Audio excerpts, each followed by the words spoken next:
Pourquoi le patrimoine agricole suscite-t-il encore de l'intérêt alors que la tendance actuelle consiste à moderniser l'agriculture et à revitaliser les zones rurales? C'est la question à laquelle Min Qingwen tente souvent de répondre aux personnes qui s'y intéressent.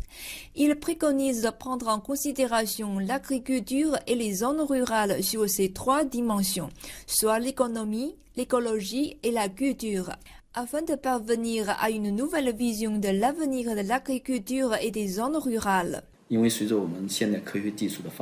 Face au changement climatique et à la poursuite au rendement, comment faire pour que les villages maintiennent toute leur vitalité malgré la vague de l'urbanisme?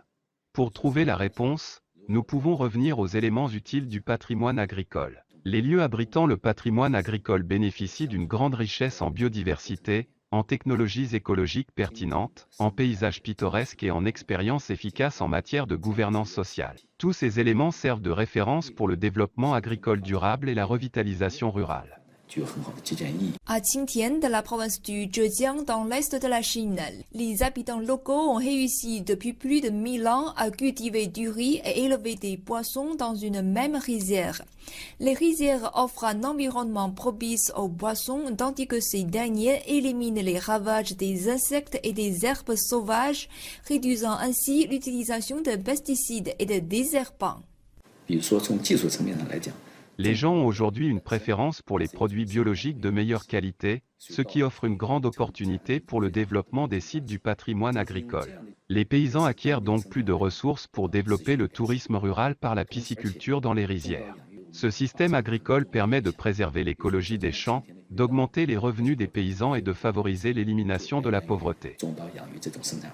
Min Qingwen réfléchit souvent à la manière dont le patrimoine agricole peut faciliter davantage le développement social. D'après lui, ces sites du patrimoine agricole sont d'excellentes destinations pour organiser des activités extrascolaires. Lors de la session 2022 de la CCPPC, il se prépare à déposer une proposition visant à organiser des visites d'étudiants sur les sites du patrimoine agricole.